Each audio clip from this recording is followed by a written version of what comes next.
ખોટા અને ખરાબ લોકોએ આ ગુજરાતની રાજનીતિ ઉપર કબજો કરી લીધો છે।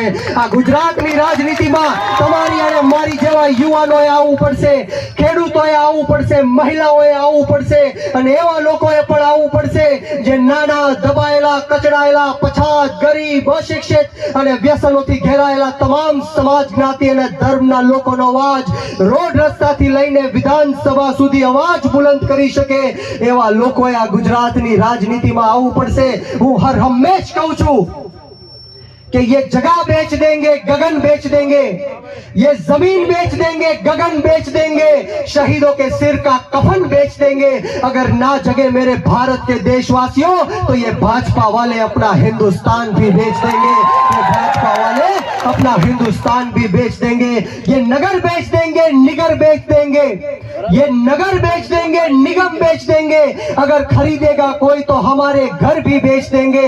अरे ये पानी बेच देंगे, जवानी बेच देंगे, खुद को बचाने की खातिर खुद की रानी भी बेच देंगे। इन्हें ना पड़ी किसी संस्कृति की, इन्हें ना पड़ी किसी संस्कृति की, ये चंद पैसों के खातिर अपने माँ बाप की कहानी भी बेच देंगे। ये चंद पैसों के खातिर अपने माँ बाप की कहानी भी बेच देंगे। ये भ्रष्टाचारी भारतीय जनता पार्टी है 6.5 लाख करोड़ रुपया